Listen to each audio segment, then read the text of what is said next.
right. Thank you, Michael. As they always say, it's a team effort. Right now, especially, I want to introduce our guy that knows all the facts and details leading up to the attack, during the attack, and post-attack of 9/11. I think you'll all be very interested. Mike Wargo. Thank you, everybody. Thank you for having me here today. I'm going to go back here a little bit, get on the green. The history of 9/11 can be traced to 1979. In December of that year, the Soviet Union, a communist country, invaded Afghanistan, an Islamic country. Now this caused shock and outrage around the world, especially in the Arab community. Muslim men from all over the world poured into Afghanistan to fight with what was called the Mujahideen, to fight jihad, to force the Soviet Union out of Afghanistan. Now the number one person we're going to talk about today is a name we all know. Osama bin Laden was a Saudi multi-billionaire. His company, Bin Laden Construction, did projects from all over the world. Bin Laden sees what's going on in Afghanistan. He goes to fight jihad with the Mujahideen. Now, Bin Laden uses his vast fortune to supply the Mujahideen with anything they need, weapons, weapons, you name it, weapons, shelter. He uses his vast fortune to do that. He makes a lot of friends, obviously, very quickly. What turns the tide of that war is our support. Through the CIA, we funneled billions of dollars of weapons to the Mujahideen, most notably Stinger missiles. Stinger missiles, we would train the Mujahideen to shoot the Soviet helicopters out of the sky. Soviets finally pull out in 1989. The Mujahideen are hailed as heroes in that world. Osama bin Laden goes to legendary status. A couple years later is the next major event on the path to 9/11. On August 2nd, 1990, Iraq with Saddam Hussein invaded Kuwait. Now, Saudi Arabia, who shares a border with Kuwait, was rightly terrified that Saddam Hussein was going to continue into Saudi Arabia. Bin Laden and his Mujahideen warriors sees this as a glorious opportunity to do jihad. Remember, Saudi Arabia is the Islamic holiest of lands. It has Mecca. It's Osama bin Laden's home. He goes to the Saudi government. We're going to do like we did against the Soviet Union. We will push out Iraq if they come in. The Saudi government says, don't call us, we'll call you. This is the biggest disappointment in Osama bin Laden's life. He's humiliated, he's embarrassed. As everybody knows, and I'm sure maybe some people were there, the United States went into Saudi Arabia and knocked Iraq out of Kuwait in the Gulf War in 1991. Thank you if you were a part of that. Bin Laden, at this point, goes to Sudan. He turns his hatred from the Soviet Union to his new enemy, jihad against the United States. He declares what's called a fatwa, which means war. That means attacks are called for on Americans, even women and children. He goes from Sudan, we put pressure on Sudan, they kick him out, and he goes to Afghanistan. He forms a training camp and an organization called Al-Qaeda. Now that's Arabic for the base. Here, if you have an idea for a terror attack, you can go to bin Laden's camp. He will use his vast fortune, if he likes it, obviously against America, Israel as well. He will fund it. The second big name in 9/11 isn't quite as well as known, but it's one that should be remembered. Khalid Sheikh Mohammed. Khalid Sheikh Mohammed was a Pakistani engineer. He went to engineering school in North Carolina, had a horrible time in America. He hated America to begin with, like they all do. And he went back and was called to jihad in Afghanistan. He meets Osama bin Laden. They fight together. Khalid Sheikh Mohammed has a nephew by the name of Ramzi Youssef. Ramzi Youssef is a young engineer. He unfortunately has a very good talent for bomb making. He goes to a terrorist training camp, learns how to make bombs. He hates America so much, his goal is to go to America, kill as many Americans as possible, especially Jewish people, and go to America and blow things up. He makes it to New York at the end of 1992. He makes contact, and this is most importantly, a radicalized mosque, not a regular mosque, a radicalized mosque called the Al Farouk Mosque in Brooklyn. This is run by a man named run by a man named Abdul Rahman. He's called the Blind Sheikh. They preach hate, they preach doing terrorist attacks on America, and they start carrying their ideas to reality. They assassinate a Jewish rabbi in the early 90s, and then Ramzi Youssef comes over. They know he has a talent for bomb making. They decide what American targets to hit. This is the first time the World Trade Center is decided to be a terrorist target. This is part of Al-Qaeda. Bin Laden has networks all over the world. Ex-Mujahideen fighters went around to have terror cells. There was even one in Pittsburgh. They decide to attack the Trade Center. In a storage facility in New Jersey, they build a 1,500-pound bomb. On February 26, 1993, Ramzi Youssef drives this bomb into the basement of Tower 1, lights a long fuse against a support structure. The fuse goes off. Unfortunately, 6 people lose their lives. As Ramzi Youssef's driving away from Manhattan, he's looking back, expecting to see Tower 1 collapsing into Tower 2. Had this attack been successful, 40,000 people most likely would have lost their lives that day. The towers are exactly where they were before he drove into the building. He failed miserably. Unfortunately, 6 people did die. There was substantial damage to the basement. With his tail between his legs, he goes to Pakistan that night. He vows one day he will come back and finish the job. The FBI starts their investigation. At this point, this is before Oklahoma City in 1995, this was the biggest terrorist attack in history. They find remnants of the Ryder truck. They find a serial number. They trace it to being rented by somebody from the mosque. Their investigation concludes that Ramzi Youssef was the one that built the bomb and perpetrated the bomb. He's now the most wanted man on the whole planet. Ramzi Youssef from Pakistan, they have a $2 million bounty on his head, flees to the Philippines. Now let's remember Khalid Sheikh Mohammed. That's Ramzi Youssef's uncle. Khalid Sheikh Mohammed visits his nephew in the Philippines. Congratulations on that bombing. You punched America in the face. You really made them notice. Ramzi Youssef's depressed. I didn't have enough money, no funding, didn't have enough explosives. I was working with amateurs. Khalid Sheikh Mohammed says, I'm working with my friend Osama bin Laden. He's a billionaire, has a terror camp, organized, professional. Do you have any other ideas? Of course, these guys are so perverted. They're always thinking of new things to kill people. Ramzi Youssef at the time was working on small bombs to put on airliners. His goal was to blow up 14 American airliners over the Pacific Ocean at the same time and kill 4,000 people. This is 1995. This is known as a Bajorka plot. He actually places a bomb on a Philippine Airlines plane in late 1994, puts a bomb under a seat, gets off the plane, the bomb goes off. The 747 is damaged, but it lands no problem. He's a 2-time loser. He's failed with both of his terrorist attacks. They keep brainstorming. They have one idea left. Instead of putting bombs on planes, let's train pilots to hijack planes and fly them into targets in America. Does that sound familiar? This is the genesis of the 9/11 plot. This happens in late 1995. Khalid Sheikh Mohammed leaves Ramzi Youssef and goes to see his old friend Osama bin Laden. Now Ramzi Youssef's captured. We get him. He's now rotting away in the Supermax prison in Colorado. We move forward. Khalid Sheikh Mohammed has a conversation in late 1996 with his friend bin Laden. He says, I had this glorious operation that will punch America and bring it to its knees. And Khalid Sheikh Mohammed's original plan was to have many attacks across the country. Bin Laden said, I like the plan, but that's way too complicated. Bin Laden moved it down to 4 attacks on the East Coast to happen simultaneously. By 1997, 1998, the plan's in place. Bin Laden approves it, it gets funding, it goes into action. Khalid Sheikh Mohammed is in charge of the operational aspects of 9/11. Call goes out to all the terror cells. We need men to come to Afghanistan for jihad for a special mission. 3 men from what's called the Hamburg cell in Germany answer the call. Remember these names: Mohammed Atta, Marwan al-Shehi, and Ziad Jarrah go to Afghanistan. They think they're going to fight jihad. There's another war going on with Russia and Chechnya. They think they're going to fight jihad there. Bin Laden pulls them aside. This is a big honor if you're going to terror camp. Bin Laden pulls them aside and says, I have a special mission for you.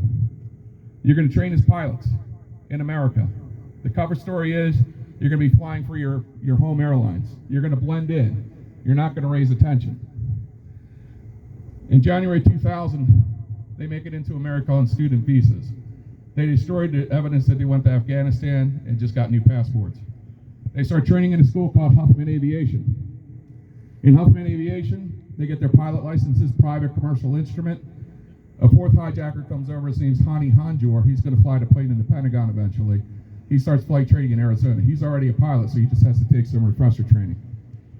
By the end of 2000, all the pilots have their basic propeller ratings. In 2001, they start flying heavy jet simulators. Heavy jet simulators will teach them how to fly big planes in the buildings. At this point, the second part of the 9/11 plot starts coming to America. For the plan to work, you have the 4 pilot hijackers. They're going to hijack each plane and crash it into their assigned target. Then you're going to have 4 muscle hijackers. You have 1 pilot hijacker on each plane, 4 muscle hijackers on each plane. They're going to do the nasty, nasty stuff. They're going to kill the pilots. They're going to kill the flight attendant in front of the passengers to scare them. They're going to spray mason business class, have fake bombs, anything they can do to control the passengers. They're trained in Afghanistan, in Bin Laden's camp, killing camels. They come into America, no problem. They're under the guise that they're students. They work out in gyms. They keep working on their hand-to-hand combat skills to stay sharp. By the summer of 2001, things are really heating up. Bin Laden's son is Mohammed Atta, the leader of the terrorist hijackers, to Spain. Through an operative, the message is sent: we need to attack as soon as possible. Things are really heating up. Bin Laden's the most wanted man in the world. He's done other terror attacks. He attacked 2 embassies in Kenya and Tanzania in 1998, 2 American embassies. He also bombed the USS Cole in October of 2000, killing, I believe, 16, 17 sailors. He's the most wanted man in the world. Also, our intelligence channels are getting louder and louder. It's going to be an attack. Something's going on. It's Bin Laden, it's planes. They couldn't put the pieces together in time, and it's getting louder and louder and louder in the summer of 2001. On August 29th of 2001, Mohammed Atta contacts an Al-Qaeda operative. He says, a birthday cake with a stick down, a dash, and 2 more sticks. 9/11. It's communicated that's going to be the day to strike to Osama bin Laden. In the final days before the attacks, they return leftover money that they didn't use to train. The hijacking teams go to their respective cities. Mohammed Atta, with his 4 muscle hijackers, gets a hotel outside of Boston. Their target on 9/11 is going to be American Flight 11, a Boeing 767-200, 10,000 gallons of jet fuel going to Los Angeles. The ultimate target is the North Tower of the World Trade Center. Marwan al-Shehhi's team is also staying in a hotel outside of Boston. Their target is going to be United Flight 175, also from Boston Logan, another 767. Los Angeles, it's going to be diverted into the South Tower of the World Trade Center. They wanted to get the biggest planes possible with the most fuel to inflict as much damage as possible. Hani Hanjour's team goes outside of Dulles Airport. Their target's going to be American Flight 77. It's a Boeing 757, a little bit smaller of a plane, going to Los Angeles. Its ultimate target's going to be the Pentagon. Then you have Ziad Jarrah. He's outside of Newark Airport with his team. United Flight 93 is going to be their target. Going to San Francisco, it's going to go into the Capitol. We get to 0 hour, 9/11. Mohammed Atta and his 4 muscle hijackers board American Flight 11. They start taxiing around 7:30, 7:35. A few minutes later, Marwan al-Shehhi and his 4 muscle hijackers board United Flight 175. They're both taxiing down the taxiway. One final call is made from Mohammed Atta to Marwan al-Shehhi. They develop a friendship. Goodbye. It's a green light. The attacks are on. 8 a.m., American Flight 11 takes off from Boston Logan. About 15 minutes later, a hijack commences. The muscle hijackers move into place. They stab a flight attendant. They spray mason business class. People are screaming. The first victim of 9/11 is a man named Daniel Lewin. Daniel Lewin owned a company called Akamai Technologies. He also was in the Israeli Special Forces. He was sitting in first class. As the muscle hijackers go into place, he had the hand-to-hand combat skills to maybe stop the hijacking. Unfortunately, his throat was slit by a muscle hijacker behind him. They storm the cockpit. Both pilots are killed. Mohammed Atta sits in the left seat. As the plane goes over, it's going west to Los Angeles. As it's going over the Hudson River, Atta takes the plane off autopilot, turns off the transponder. The transponder commutes to air traffic control, who you are, where you're going. Makes a violent left turn by hand and goes due south following the Hudson River. Air traffic control is very alarmed at this point. American Flight 11 is not responding. The transponder turned off. They can still track the plane, but it's going to be a lot more difficult. Our first heroes and soldiers in the war on terror are on American Flight 11. Betty Young and Amy Sweeney are two flight attendants. They call it the American Airlines Reservation Center. Our plane's been hijacked. Someone's been stabbed in business class. They sprayed mace. They're in the cockpit. They all barricaded themselves in the cockpit. They do something invaluable. They tell the seat numbers of all the terrorists where they're sitting. That's invaluable for the investigation to follow. They get identified very quickly. Let's go to Flight 175. Remember, they took off after Flight 11. That's Marwan al-Shehi. They report they heard a suspicious transmission from American Flight 11. Flight 175 said, we heard it. They're not hijacked yet. They will be in a few minutes. We'll get back to them. We go back to American Flight 11. Mohammed Atta's flying the plane crazily. Imagine being on a bumpy road and driving your car at 100 miles an hour.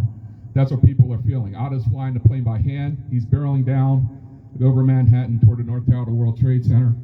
Amy Sweeney's on the phone. She says, we're way too low. We're way too low. I see skyscrapers. This isn't good. 8:46, American Flight 11 impacts the North Tower of the World Trade Center. We have the biggest terror attack in history underway. Now let's get to United Flight 175. United Flight 175 is now over New Jersey. The hijacking starts. Marwan al-Shehi and his four muscle hijackers kill the pilots. Al-Shehi takes the plane. Al-Shehi flies the plane even more violently. He takes the plane off of autopilot. Now, he didn't turn off his transponder. Air traffic control is seeing all this happening. They're seeing basically a missile, they think, coming into New York. He does a 10,000 foot a minute vertical dive. That's unheard of for a commercial airliner. How it didn't break apart from aerodynamic stress is Boeing just makes good planes. They're barreling down. There's a call from United Flight 175. There's a flight attendant bleeding out.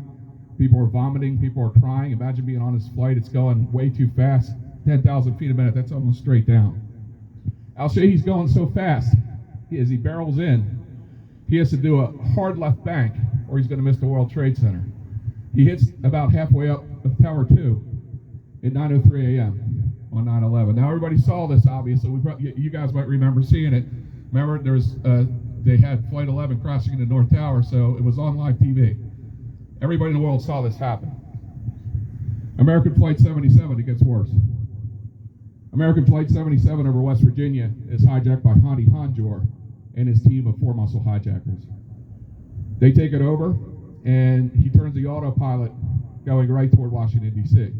Now, it seems they use different tactics on this flight. Barbara Olson, who was a political author in the 90s, calls her husband Ted Olson. He's the Solicitor General of the United States. She said, they hijacked the plane. The pilots are sitting back here with us. It appears they just shoved everybody in the back of the plane. What should we do? 9:37, American Flight 77 impacts the Pentagon. Now you have Flight 93. Flight 93 has one main advantage that the other flights don't. The flight was delayed for a half an hour at Newark.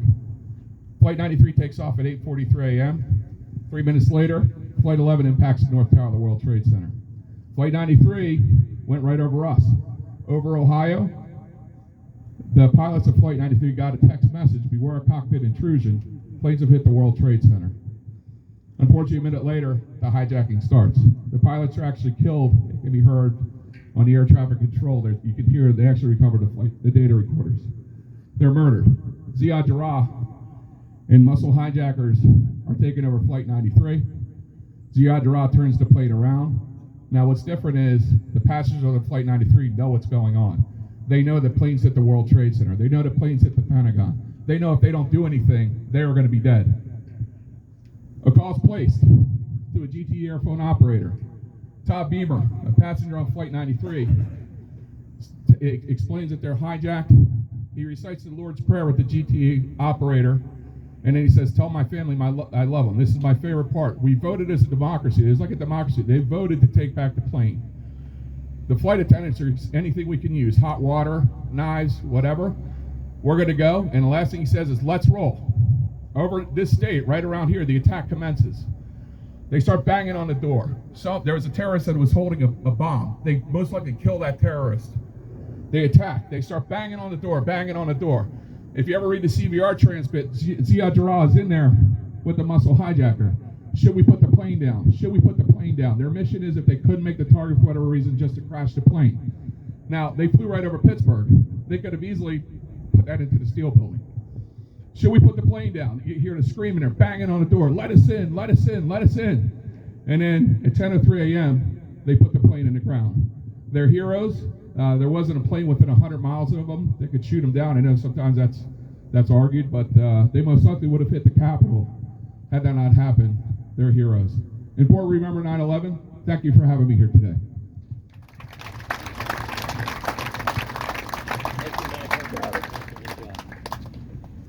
Thank you for that history and the leading up